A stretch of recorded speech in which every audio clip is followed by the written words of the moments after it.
భగవద్గీత ఈ బోధ శ్రీకృష్ణ పరమాత్ముడు సర్వమానవులను ఉద్దేశించి సర్వకాలాలకు వర్తించే విధానంలో ఉపదేశం చేశాడు. అందుకే దీన్ని ఏమన్నారు అంటే డివైన్ సాంగ్, ఒక దివ్యమైన గీతం. ఎవరైనా ఎప్పుడైనా ఎక్కడైనా దాన్ని ఉపయోగం చేసి పాడుకోవచ్చు అంటే అధ్యయనం చెయ్యొచ్చు అన్నారు. ఒక్కడే కాదు, భగవద్గీత సర్వమానవులకి, ఏ దేశంలో ఉన్నా ఎక్కడున్నా ఏ కాలంలోనైనా. ఎందుకంటే దీనికి టైం బౌండ్ కాదు, ఇది మానవుడికి ఉద్దేశించబడింది. ఏ కాలంలో అయినా మానవుడు మనసు, బుద్ధి, చిత్తం ఇవన్నీ ఫంక్షనింగ్ ఒకే రకంగా ఉంటాయిగా. సో అందుకని సార్వజనీనకమై సార్వభౌమమై సర్వకాల సర్వావస్థలందు మానవుని ఉద్దేశించి చెప్పినటువంటిది ఈ బోధ. నిన్న మనం కొంతవరకు పరిశీలించాం. ఏంటి మానవుని వ్యక్తిత్వం యొక్క దశ స్థితులు, పొరలు శారీరకం, మానసికం, బౌద్ధికం, తర్వాత వాసనామయమైన అత్యంత సూక్ష్మమైన కారణ శరీరం.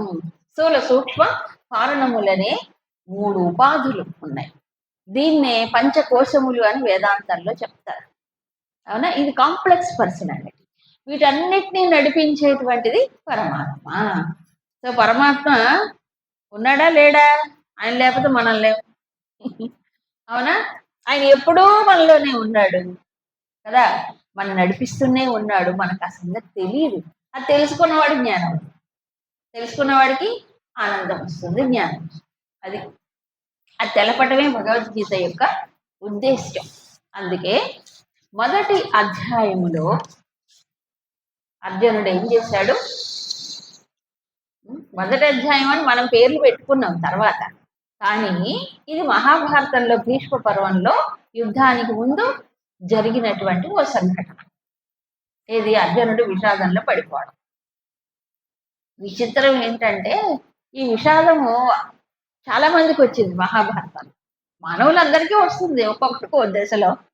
ధర్మరాజుకు కూడా వచ్చింది యుద్ధం అయిన తర్వాత, ధృతరాష్ట్రుడికి కూడా వచ్చింది. అందుకే భగవద్గీత. ఇక్కడ ఒక విషయం ప్రస్తావించాలి. ఆ భగవద్గీతని కృష్ణుడు ఉపదేశించినప్పుడు 5గురు విన్నారు, కేవలం అర్జునుడే కాదండి. అర్జునుడికి ఏమో డైరెక్ట్ గా కృష్ణుడు బోధించాడు. అర్జునుడు తన సందేహాన్ని వెలుగుచ్చి నన్ను నడిపించు అని అడిగాడు కాబట్టి చెప్పాడు. సో అర్జునుడు ఎవరంటే నిమిత్త మాత్రంగా ఉపయోగపడ్డాడు. నిజానికి నిమిత్త మాత్రం అంటే కేవలం ఒక మీడియం, ఒక ఇన్స్ట్రుమెంటే అర్జునుడు. కానీ చాలా మంది ధరించారు భగవద్గీత. ఇప్పుడు ఒకప్పుడు అందులో మీరు అడగచ్చు, బాగా తమో గుణంలో ఉన్నటువంటి ధృతరాష్ట్రుడు కూడా, సో ధృతరాష్ట్రుడికి ఏమాత్రం విచక్షణ వివేకం లేదు. ధృతరాష్ట్రుడు అంటేనే డెఫినేషన్ ఏంటంటే ధృతం ఏన రాష్ట్ర సహ ధృతరాష్ట్ర. ఎవడైతే రాజ్యాన్ని గట్టిగా పట్టుకున్నాడో, ఏమిటి రాజ్యం? ఎవరు? నాది, నా తర్వాత నా కొడుకులు వారసులు వీళ్ళే, అంతేగాని వీళ్ళ అన్న కొడుకులు వీళ్ళే, తమ్ముడు కొడుకులు వీళ్ళు వేరు. అందుకే ప్రారంభంలోనే ఏమన్నారు? మామకాహ పాండవాహ విడదీసే చెప్పాడు. అందరూ పుత్రులే కదా, పాండవులు వేరు, నా పుత్రులు వేరు, అక్కడే భేదం. అవునా? కాబట్టి రాజ్యకాంక్ష ఏమిటి మరి? న్యాయంగా పాండవులకు రావాలి కదా, కానీ ఇవ్వలేదు. తన కొడుకే రావాలని అంతరాంతరాల లోపల పైకి చాలా నటనలు చేశాడు. అలా వ్యామోహం, మమకారం, అది ముఖ్యమైన కారణం.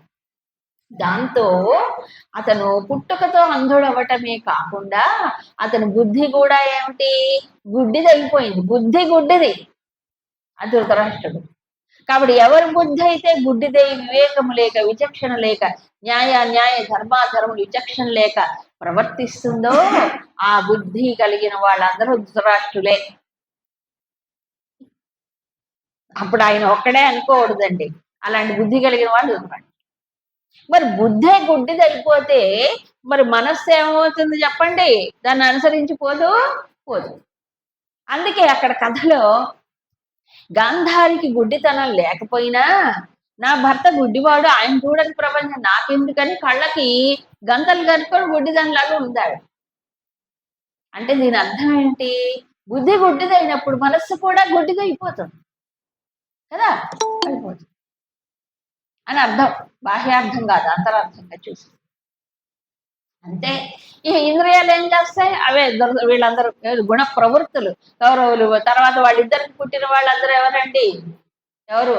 అందరూ మంచి లక్షణాలు. కౌరవుల దుష్టులు, దుష్ట గుణాలు పుడతాయి అలాంటి బుద్ధిలో. దీనికి ఆపోజిట్ పాండవ సైన్యం. వాళ్ళు ఎవరికి పుట్టారు? పాండునందనుడు. పాండునందనుడు అంటే ఎవరు? శరీరం ఆయనకి పాపం తెల్లగా బొల్లితో వచ్చేసిందట. అది శారీరకమైన. కానీ ఎవరి బుద్ధి సత్వగుణముతో ఉంటుందో చాలా న్యాయంగా ధర్మంగా ప్రవర్తించేవాట. ఎవరు? పాండురాజు. మంచి పవర్ఫుల్ కింగ్. రాజ్యాన్ని విస్తరింపజేసిన వాడు పాండురాజే. మంచి చరిత్ర ఉంది ఆయన పాండురాజు. కానీ సంతానం లేదు. కథ తెలుసు మీకు. కానీ ఆయనకి దైవదత్తమైన పుత్రులు కలిగారు. దేవతల గురించి తపస్సు చేసి కుంతి, మాద్రి ఇద్దరు కూడాను కదా, వాళ్ళు దైవ వరప్రసాదులుగా పుట్టారు. అందుకే చరిత్ర నిలిపారు. పాండునందనులు, పాండవులు అనే పేరు వచ్చింది సార్. అలాంటి వాళ్ళు అంటే ఏంటి? సత్వగుణంతో నుండితే బుద్ధి. మరి వీళ్ళిద్దరూ మాద్రి, కుంతి ఎవరయ్యారు? దైవభక్తితో, దేవతల ఆశీర్వాదాలతో సంతానం పొందగలిగారు. మనసు కూడా అలాగే దైవభక్తితో ఉంటుంది. అప్పుడు ఆ యొక్క అంతఃకరణములో పుట్టే వృత్తులు ఎలాగుంటాయి? పాండవుల్లాగా న్యాయము, ధర్మము, విచక్షణ, ఇవన్నీ కదా, భక్తి, ఇలాంటి సద్గుణములు వస్తాయి. సో ఇప్పుడు ఇవేమో నెగిటివ్ ఫోర్సెస్, ఇవేమో పాజిటివ్ ఫోర్సెస్. అవునా? విచిత్రం ఏంటంటే అంత గుడ్డివాడైన ధృతరాష్ట్రుడు భగవద్గీత విన్నాడు. మరి సంజయుడు చెప్తున్నాడుగా, కృష్ణుడు చెప్పింది సంజయుడు మౌత్ పీస్ లాగా చెప్తూ ఉన్నాడు. విన్న తర్వాత ఏమైందంటే అతనికి లోపల ఇంటెన్షన్ గొప్పగా లేకపోయినా, మంచి బుద్ధి లేకపోయినా, భగవంతుడు ఒక వాణి విన్నాడు కాబట్టి ఈ వ్యామోహం, మమకారానికి మూల కారణమైనటువంటి తన పుత్రులందరూ పూర్తిగా ఏమయ్యారు? యుద్ధరంగంలో మరణించారు. ఆ మరణించటంతో అతనికి ఏమైపోయింది? ఏమి లేదు, పట్టుకోవడానికి ఏమీ లేదు. అందుకే దేన్నైనా వ్యామోహంతో, మమకారంతో పట్టుకొని అధర్మంగా ప్రవర్తిస్తే భగవంతుడు వదలబడతాడు. తప్పకుండా వదలబడతాడు. ఎవరికైనా, ఏ విషయంలో అయినా. ఆ మమకారం, వ్యామోహం మనిషిని కళ్ళు కప్పేస్తుంది, విచక్షణ ఉండదు. కాబట్టి వదలబడతాడు దేవుడు. విన్నాడుగా, కాస్త విన్న పుణ్యం వచ్చిందిగా, ఎవరు చచ్చిపోయారు అందరూ. అప్పుడు ఆలోచన వచ్చి చచ్చిపోయిన తర్వాత, అందరు కొడుకులు పోయిన తర్వాత, అప్పుడు భీముడు కూడా మెతుకు తిట్టేవట భీముడు. కానీ ధర్మనందనుడు మాత్రం చాలా న్యాయంగా ఆదరించాడు. వానప్రస్థుడయ్యాడు. విదురుడు అతనికి బోధ చేశాడు ధృతరాష్ట్రుడికి. అప్పుడు వానప్రస్థ జీవితంలో కాలం గడిపి చివరికి మంచి మార్గమే, చివరికి సద్గతి పొందాడు. చివరి వానప్రస్థుడయ్యాడుగా. ఎప్పుడు విన్న తర్వాత మార్పు వచ్చేసింది. తమోగుణంలో ఉన్నవాడైనా కొంత మార్పు వస్తుంది. ఇక రజోగుణం ఉంది అర్జునుడికి. కాబట్టి ఆవేశము, దుఃఖము, భక్తి అన్నీ ఉన్నాయి. కన్ఫ్యూజన్ అయిపోయింది, విషాదగ్రస్తుడయ్యాడు. అతనికి ఏం జరిగింది? శరణాగతి పొందాడు కాబట్టి భగవంతుడు జ్ఞానబోధ చేసి అతన్ని మళ్ళీ తిరిగి శక్తివంతుడిని చేసి విజయాన్ని సంపాదించేలాగూ తీర్చిదిద్దాడు అర్జునుడు. సో అర్జునుడికి మేలు కలిగింది ఒక స్థాయిలో. ఇక సంజయుడు ఎవరు? నిజానికి సూతుడు. కానీ కేవలం సూతుడు కాదండి, అతను కృష్ణ భక్తుడు. కృష్ణుడు ఎందు చాలా భక్తి ఉంది. ప్లస్ ఇతనికి ఆంతరంగికమైనటువంటి సేవలు చేసే, అంటే దగ్గరగా ఉండి సేవ చేసేవాడు ఇతను సంజయుడు. ఇతని జ్ఞానం ఉంది, మంచి జ్ఞానం ఉంది. ప్లస్ ఇంద్రియ నిగ్రహం కలిగిన వాట సంజయుడు. సమ్యక్ జయం, సంజయం. తన ఇంద్రియాన్ని, మనస్సుని బాగా అదుపులో పెట్టుకున్నవాడు సంజయుడు. కాబట్టే వ్యాసుల వారు అతనికి జ్ఞాన దృష్టిని ఇచ్చారు. లేకపోతే ఎందుకు ఇస్తారు చెప్పండి? అవునా? కృష్ణుడి యొక్క వాణిని ప్రపంచానికి వినిపించడానికి అతను మౌత్ పీస్ అయ్యాడు. ఎవరు? సంజయుడు అయ్యాడుగా. ఆ అర్హత ఉంది కాబట్టే ఇచ్చాడు. వ్యాసుల వారు 18 రోజుల మహాభారత యుద్ధంలో 10 రోజులు అయిపోతాయి. 10 రోజులు అయిపోయిన తరువాత 10 రోజుల్లో ఏం జరిగిందంటే వీళ్ళ కౌరవులకి గుండె పగిలిపోయేటువంటి ఒక ఘట్టం. భీష్మ పితామహుడి యొక్క ఇది ఆయన నేలకూలి అస్త్ర సన్యాసం చేసి నేలకూలాడు ఆయన. ఇది పెద్ద ఆఘాతం కౌరవులందరికీ కూడా, ముఖ్యంగా ధృతరాష్ట్రుడికి ఉన్న దుర్యోధనుడికి. అవునా, పెద్ద షాక్ వాళ్ళకి. తమ ప్రాణాలన్నీ ఆశలన్నీ ఆ తాతగారి పైన పెట్టుకున్నారు వాళ్ళంతా. ఎవరు? తాతగారి పైన పెట్టుకున్నాడు ఆయన. ఎవరు? స్వచ్ఛంద మరణం. ఆయన మరణమే లేదు, తనంతట తానే మరణం కోరుకోవాలి. కాబట్టి విజయం మనదే అనుకున్నారు ఎవరు? కౌరవుడు. విచిత్రం ఏంటంటే ఎంత బలమైన వాళ్ళు తనకు అండగా ఉన్నా, సైన్యం చాలా పెద్దదైనప్పటికీ అంతరాత్మ ఒకటి ఉంటుంది కదండి, అది పొడుస్తూనే ఉంటుంది. ఈ పైవన్నీ ఏమీ చేయలేవండి మంచిది. ఈ అంతరాత్మలో అతను చేసినటువంటి పాపములు, దుర్యోధనుడు, ధృతరాష్ట్రుడు మొదలైన వాడు. దుర్యోధనుడు అన్ని పాపాలు చేస్తూ ఉంటే వీటన్నిటికీ తందనా అని చప్పట్టు కొట్టింది ఎవరు? ధృతరాష్ట్రుడే. బుద్ధి గుడ్డిది కాబట్టి కొడుకు ఏం చెప్తే అదే విన్నాడు. ఎంత ఘోరమైన వాడంటే పాండవులు జూతములో ఒక్కొక్కటి పణం పెట్టి ధర్మరాజు ఓడిపోతుంటే ఆహా ఓహో అని ఎగురుతున్నాడు సింహాసనం పైన కూర్చొని. ఎవరు? ధృతరాష్ట్రుడు. అంత దుర్మార్గుడు. ఆలోచనలు అలాంటివి. ద్రౌపదిని సభకి ఈడుస్తుంటే తన పెద్ద కోడలు కదా, ఏం చేశాడంటే మౌనంగా చూస్తూ బెల్లం కొట్టి రాయిలాగా ఊరుకున్నాడు. ఆ తల్లిని అవమానం చేస్తుంటే ఏం చేశాడు? బుద్ధి గుడ్డిది, అందుకే మౌనంగా ఉన్నాడు. విదురుడు ఏమన్నాడు తెలుసండి ఆ సమయంలో? ధృతరాష్ట్ర, నువ్వు చాలా తప్పు చేస్తున్నావు, ఇతన్ని చెరసాలలో పెట్టు, ఈ దుష్టుణ్ణి అని అంటాడు. నీకు అధికారం ఉంది, రాజు చెరసాలలో పడే, వీడిని నీ నాశనం చేయడానికి పుట్టాడు అని ఎంత గట్టిగా మందలించాడు. శీల కదా. దుష్కృత్యాలను ప్రోత్సహించిన వాడికి కూడా అంతే పాపం వస్తుంది, ఆమోదించిన వాడికి కూడా పాపం చేసిన వాడితో పాటుగా వస్తుంది. సో చేసిన పాపాలు, దోషాలు, దుష్కృత్యములు ఏం చేస్తాయి? మనస్సులో కాన్ఫిడెన్స్ లేకుండా చేస్తాయి. ఎంత సైన్యం ఉంటే ఏం లాభం? కాబట్టి లోపల భయమే. ఎవరికి? ధృతరాష్ట్రుడికి భయమే, దుర్యోధనుడికి భయమే. ముఖ్యంగా ఎవరంటే భయం తెలుసా? కృష్ణుడంటే భయం. కృష్ణుడంటే భయం. మీకు కొంచెం మహాభారత కథలోకి వెళ్ళాలి, వెళ్తే గాని మనకి బ్యాక్గ్రౌండ్ అర్థం అవుతుంది. గురుదేవులు ఒక మాట చెప్తారండి, without Mahabharata Bhagavad Gita is only a philosophers reading song. తాత్వికమైన గీతాలు ఉంటాయి చూడండి, తత్వగీతాలు పల్లెల్లో వాటిలో పాడుతూ ఉంటారు. ఏదో చెట్టు, ఏదో చిలక, ఏదో బావి, కప్ప, ఏంటేటో అంటుంటారు. అవన్నీ మనకు అసలు అర్థాలే తెలియవు, పడుతూ ఉంటారు. అలాంటిది అయిపోతుందట భగవద్గీత. మహాభారతం యొక్క బ్యాక్గ్రౌండ్ తెలుసుకోకపోతే. అందుకే దాంట్లో విమర్చి పెట్టాడు. భగవద్గీత వేరే గ్రంథము కాదు, మహాభారతంలోనే మధ్యలో పొదిగి పెట్టారు వ్యాసవారు. కావాలంటే వేరుగా రాయొచ్చు, కానీ రాయడం. అలాగే భగవద్గీత అనే తాత్వికమైన ఉపదేశం కనుక లేకపోతే, మానవుడికి మార్గదర్శకత్వం దాంట్లో చూపించకపోతే, భారతం ఏమైపోతుందట? కేవలము అన్నదమ్ముల కథే అయిపోతుంది. అన్నదమ్ములు యుద్ధం చేశారు, రాజ్యం కోసం కొట్టుకున్నారు. అదేనా మహాభారతం? కాదు. ఈ భగవద్గీత వల్ల మహాభారతానికి ఒక ఏమొచ్చింది? విలువ వెళ్ళింది. మహాభారతంలో భగవద్గీత ఉండటం వల్ల భగవద్గీత యొక్క ప్రాముఖ్యత వెళ్ళింది. సో ఒకదానికోటి కాంప్లిమెంటరీగా ఉంది.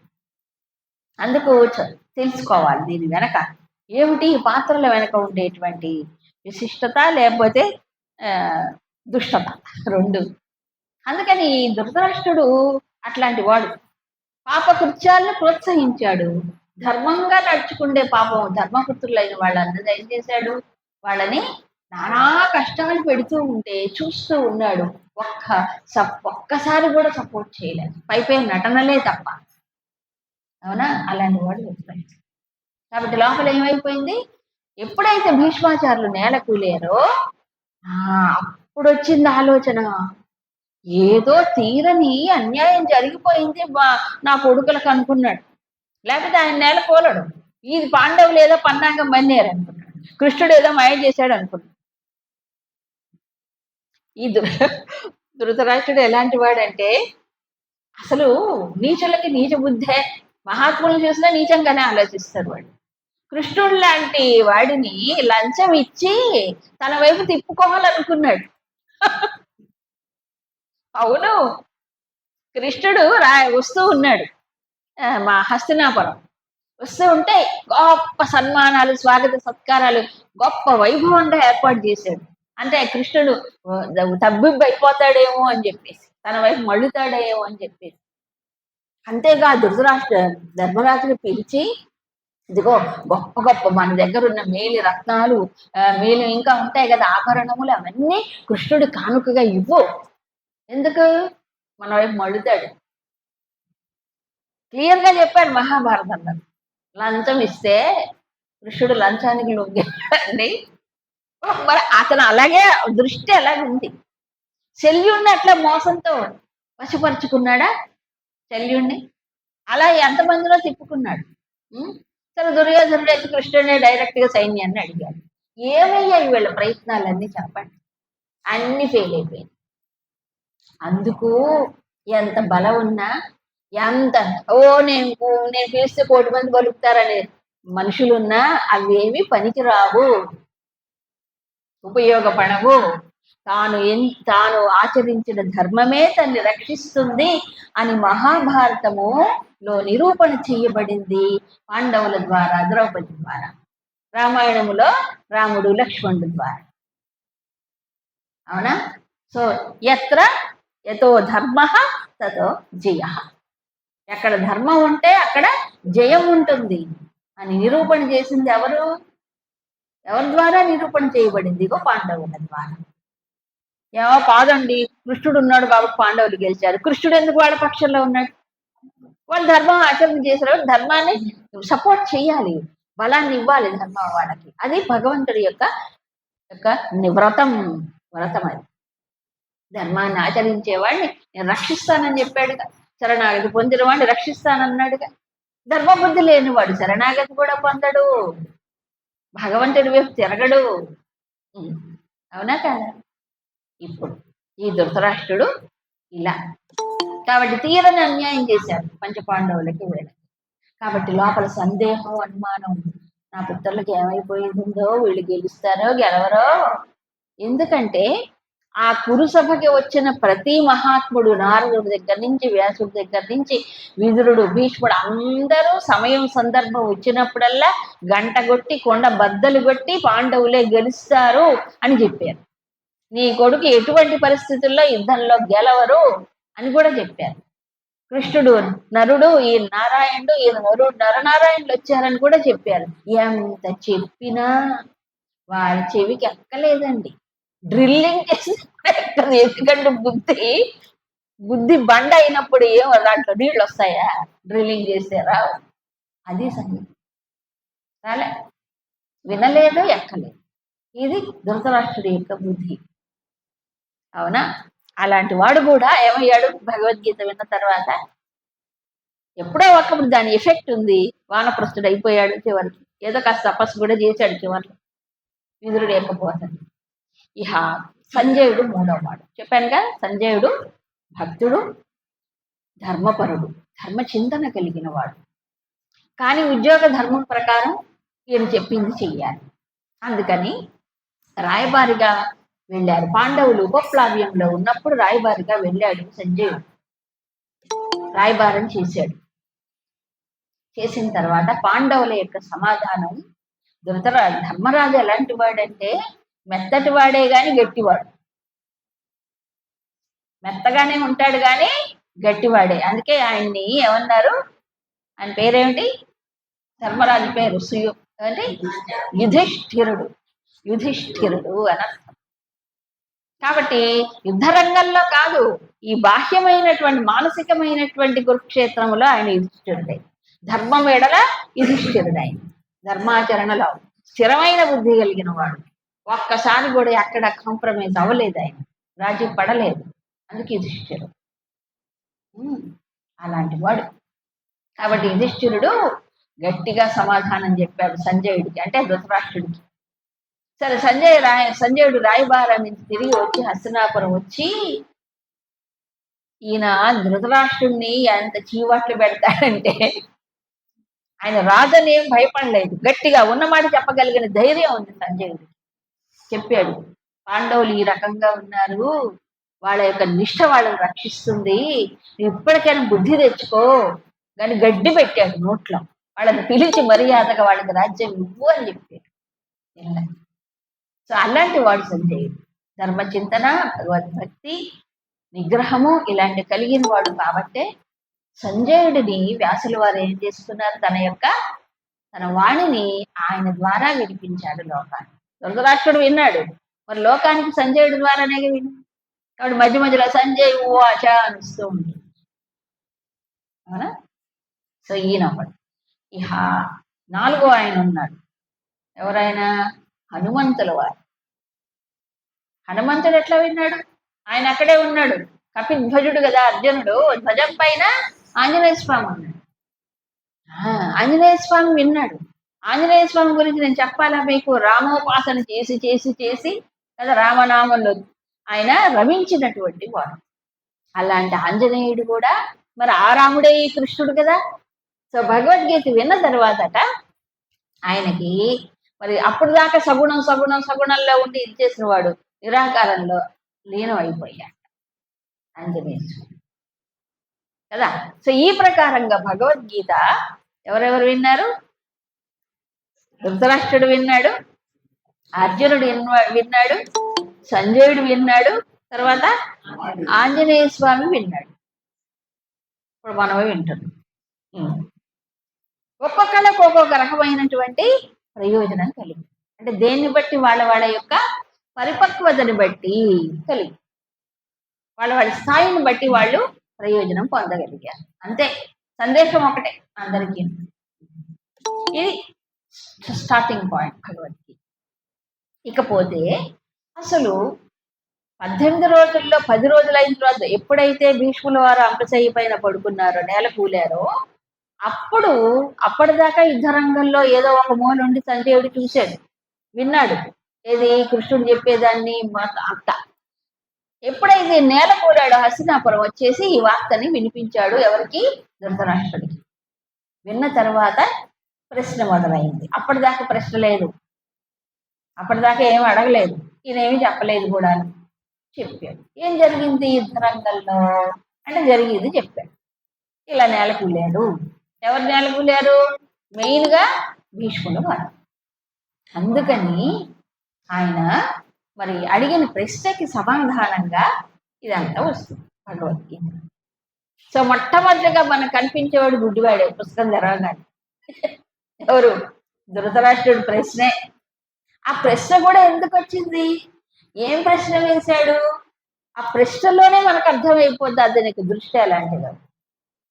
ఏమండి, మొదటి శ్లోకం చదువుకుని మళ్ళీ వ్యాఖ్యానం చెప్పుకుందాం, సరేనా? ఓం శ్రీకృష్ణ పరబ్రహ్మణే నమః.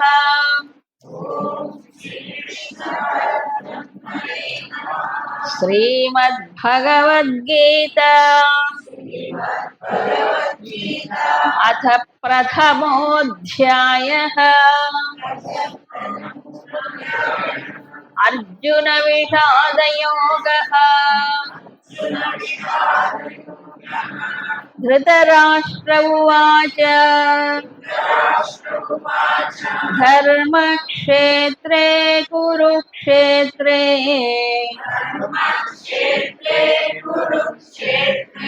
సమవేతాయుత్సవః. మామకాః పాండవాశ్చైవ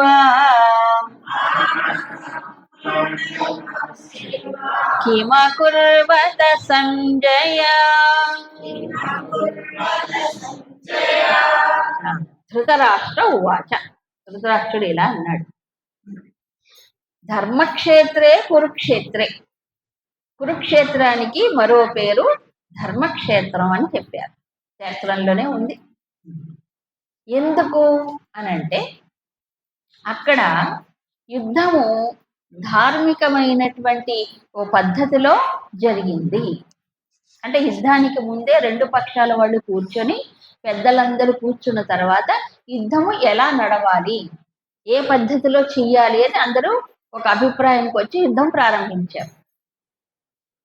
సో అక్కడ జరిగిందంతా కూడా ఇప్పటిలాగా బాంబులు పేల్చుకోవటం, రాత్రిపూట బాంబులు పేల్చడం, సామాన్య ప్రజల పైన బాంబులు, ఇలాంటిది కాదు.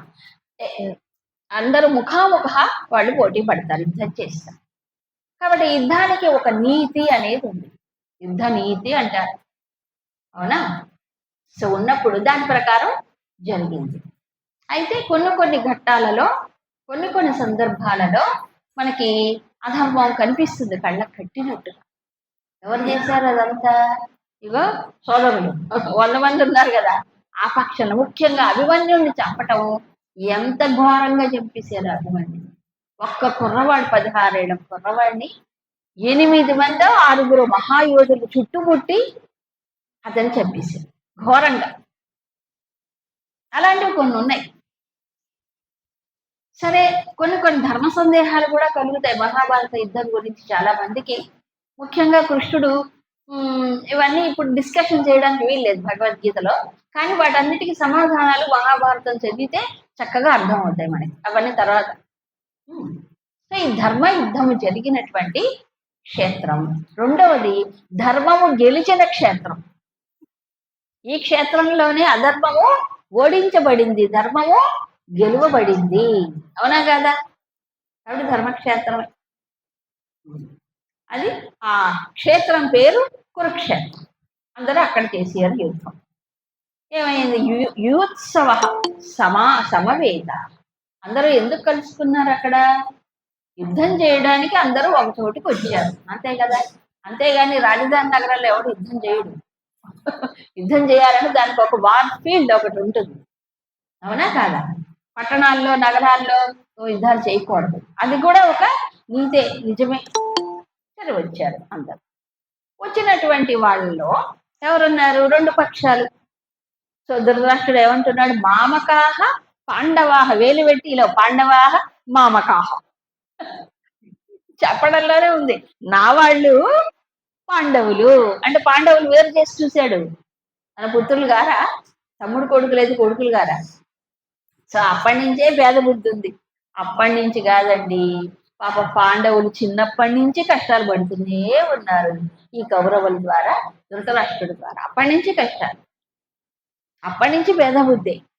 ఎప్పుడు సమానంగా చూడనే లేదు. అవకాశం వచ్చినప్పుడల్లా వాళ్ళకి అన్యాయం చేస్తూనే ఉన్నాడు. అందరికీ తెలుసు కథలో ఇవన్నీ జరిగాయి. కాబట్టి నా వాళ్ళు పాండవులు అంటే అక్కడే స్వార్థం బాగా కనిపిస్తాం. కిం అకుర్వత సంజయ, కిం అకుర్వత, ఏం చేశారు అని అడిగాడు. ఏమంటే యుద్ధ రంగంలో ఏం చేస్తారండి? యుద్ధ రంగానికి వచ్చి ఆడుకుంటారా? క్రీడలు చేస్తారా? యుద్ధం చేస్తారు. మరి కిం అకుర్వత సంజయ అని ఎందుకు అడిగాడు? ఇది లోతైనటువంటి ప్రశ్న కదా. ఏం చేశారు పాండవులు? ఏవో చెయ్యకపోతే భీష్ముడు ఎందుకు పడిపోతాడు అని అర్థం. నా వాళ్ళకి అన్యాయం చేశారు అనుకున్నాడు ఈయన. ఎవరు? పాండవులు అన్యాయం చేశాడు. అవునా? కృష్ణుడు వాడికి సపోర్ట్ గా ఉన్నాడు అనుకుని లోపల సందేహం కలిగింది, అనుమానం వచ్చేసింది. ఏమండి నేను ఒకటి చెప్పనా? తెలుగులో సామెత ఉంది, ఏమిటది? అనుమానం పెనుభూతం. అనుమానం ఎవరికి వస్తుందంటే తన మీద తన కాన్ఫిడెన్స్ లేనప్పుడు ఇతరుల పైన అనుమానం. ఏ విషయంలో? తన విషయంలో. ఇప్పుడు ఈ శతాబ్దంలో, ఈ రోజుల్లో కూడా కొన్ని ప్రాంతాలలో, కొన్ని సమాజంలో, కొన్ని స్థాయిలలో ఇప్పటికీ మనుషులకి కొన్ని నమ్మకాలు ఉంటాయి. ఏమిటది తెలుసా? ఏంటి? ప్రయోగాలు. ఏం ప్రయోగాలు? చేతబడులు, ఆ బడులు, ఈ బడులు, ఏంటో ప్రయోగాలు అవి ఇవి ఇంకా ఉన్నాయండి. చదువుకున్న వాళ్ళకి ఉన్నాయి, చదువు లేని వాళ్ళకి ఉంది. జ్ఞానం ఉన్న వాళ్ళకే ఉంది, జ్ఞానం లేని వాళ్ళకి ఉంది. తనకు వచ్చే ప్రతిదీ ఎవరో ఏదో చేశారనుకుంటాడు.